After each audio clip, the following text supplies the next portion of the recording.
വിളിച്ചവൻ വിശ്വസ്തനാ, എന്നും മാറാത്ത വല്ലഭനാ.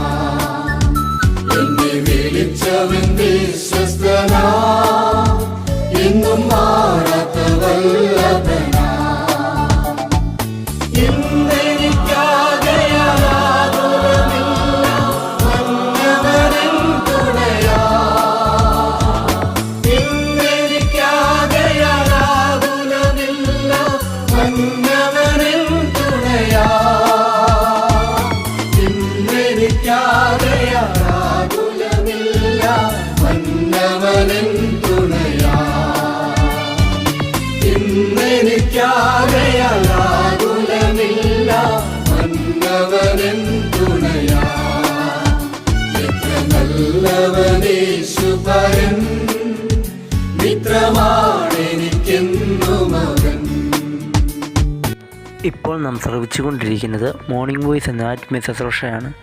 ഇന്ന് ദൈവവചനത്തിൽ നിന്നും കർത്താവിൻ്റെ ദാസൻ അശോക് കുമാർ തേടനാട് ധ്യാന ചിന്തകൾ പങ്കുവയ്ക്കുന്നു. ദൈവനാമത്തിന് മഹത്വം. മോർണിംഗ് വോയിസ് ശ്രദ്ധിക്കുന്ന എല്ലാ പ്രിയപ്പെട്ടവർക്കും കർത്താവായ യേശു ക്രിസ്തുവിൻ്റെ അതുല്യനാമത്തിൽ സ്നേഹ വന്ദനം അറിയിക്കുന്നു. ഇന്നത്തെ ധ്യാനത്തിന് ആധാരമായി 3 വാക്യങ്ങൾ നിങ്ങളുടെ ശ്രദ്ധയിലേക്ക് കൊണ്ടുവരുവാൻ ആഗ്രഹിക്കുന്നു.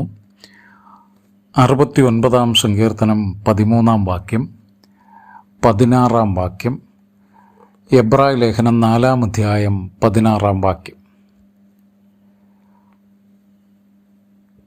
69-13 ഞാനോ യഹോവേ പ്രസാദകാലത്ത് നിന്നോട് പ്രാർത്ഥിക്കുന്നു. ദൈവമേ, നിന്റെ ദയയുടെ ബഹുത്വത്താൽ നിന്റെ രക്ഷാവിശ്വസ്തതയാൽ തന്നെ എനിക്ക് ഉത്തരമരുളയണമേ. 69-16 യഹോവേ, എനിക്ക് ഉത്തരമരുളയണമേ, നിന്റെ ദയ നല്ലതല്ലോ. നിന്റെ കരുണയുടെ ബഹുത്വപ്രകാരം എങ്കലേക്ക് തിരിയണമേ. 69-ാം സങ്കീർത്തനം ദാവീദ് രചിച്ചിരിക്കുന്നു. തൻ്റെ ജീവിതത്തിൻ്റെ പ്രതിസന്ധിയുടെ ഒരു കാലമാണ് അത്. ജീവിതത്തിലെ പ്രതിസന്ധികൾ വെള്ളം ഉയർന്നു വരുന്നത് പോലെ വന്ന് തൻ്റെ ജീവൻ നഷ്ടമാകുമോ എന്ന് ഭയപ്പെടുന്ന നിമിഷങ്ങൾ, നിലവിളിച്ച് തളർന്നിരിക്കുന്ന വ്യക്തി, പ്രതീക്ഷകൾ നഷ്ടപ്പെട്ട് കണ്ണു മങ്ങിപ്പോകുന്ന നിമിഷങ്ങൾ, വളരെ പ്രതീക്ഷയോടുകൂടെ കണ്ടിരുന്ന ആളുകൾ എതിരായി വരുന്ന നിമിഷങ്ങൾ, തൻ്റെ വ്യക്തിപരമായ പരാജയങ്ങളുടെ ഓർമ്മകൾ,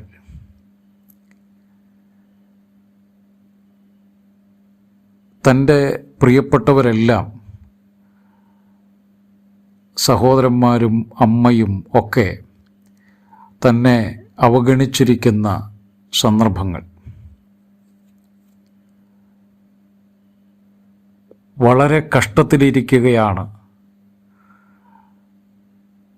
എൻ്റെ ജീവൻ തിരിച്ചു തന്ന് ഒരു ജീവിതം നൽകണം എന്ന് ആഗ്രഹിക്കുന്ന നിമിഷങ്ങൾ. എന്നാൽ ആ നിമിഷങ്ങളൊക്കെ നന്മയുടെ അനുഭവമായി നാം പിന്നീട് കാണുന്നു. ഈ സങ്കീർത്തനത്തിലാണ് നമ്മുടെ കർത്താവിൻ്റെ ജീവിതകാലത്തെ ചില അനുഭവങ്ങൾ അന്വർത്ഥമാകുന്ന പ്രവചനവാക്യങ്ങൾ ഉള്ളത്.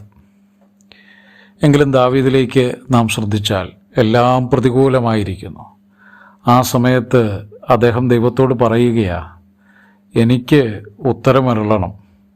അതെൻ്റെ പ്രാപ്തി കൊണ്ടോ കഴിവ് കൊണ്ടോ ഒന്നുമല്ല, നിൻ്റെ ദയയുടെ ബഹുത്വത്താൽ എനിക്ക് ഉത്തരമരുളണം.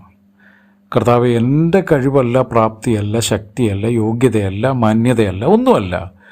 നിനക്ക് ദയയുണ്ട്, നിൻ്റെ സ്വഭാവമാണത്. അതിൻ്റെ ബഹുത്വത്താൽ എനിക്ക് ഉത്തരം തരണം. ദൈവമേ, ഇപ്പോൾ എല്ലാവരും എന്നെ വിട്ടുപിരിഞ്ഞിരിക്കുന്നു, ആരും എന്നെ പരിഗണിക്കാനില്ല. പക്ഷേ നീ എന്നെ ഒന്ന് പരിഗണിക്കണം. നിൻ്റെ തിരുമുഖം എൻ്റെ നേരെ ഒന്ന് തിരിക്കണം. അത് മറയ്ക്കരുത്. എന്നിലേക്ക് അങ്ങ് നോക്കിയാൽ അങ്ങേക്ക് തുടർന്ന് നോക്കാനോ എന്നെ അനുഗ്രഹിക്കാനോ സഹായിക്കാനോ സാധ്യമാകുമോ എന്നെനിക്കറിയില്ല. പക്ഷേ നിന്റെ കരുണയുടെ ബഹുത്വപ്രകാരം എങ്കിലേക്കൊന്ന് തിരിഞ്ഞ് എന്നെ ഒന്ന് നോക്കണമേ. ദൈവം ആ പ്രാർത്ഥന കേട്ടു. ദാവീദിൻ്റെ ജീവിതത്തിൽ വ്യത്യസ്ത അനുഭവങ്ങൾ ദൈവം ഉണ്ടാക്കി കൊടുത്തു. പ്രിയമുള്ളവരെ, ഞാനും നിങ്ങളുമൊക്കെ കർത്താവിൻ്റെ ക്രൂശ് മരണത്തിൽ വിശ്വസിച്ച് പാപമോചനം നേടിയവരും ദൈവമക്കളുമായിട്ട് ജീവിക്കുന്നവരാണെങ്കിലും ചുറ്റുവട്ടത്ത് ദാവീദ് അനുഭവിച്ചതുപോലെയുള്ള അനുഭവങ്ങളൊക്കെ ഒരുപക്ഷെ നമുക്ക് വന്നെന്ന് വരാം. ചിലപ്പോൾ അതിൽ ചിലതൊക്കെ നമുക്ക് വന്നെന്ന് വരാം. നമ്മുടെ ജീവിത അനുഭവങ്ങൾ നമ്മെ ചില സന്ദർഭങ്ങളിലെങ്കിലും കളഞ്ഞു എന്ന് വരാം. പക്ഷേ നമുക്ക് ധൈര്യം നൽകുന്ന അനുഭവമാണ് ദാവീദിൻ്റെ അനുഭവം.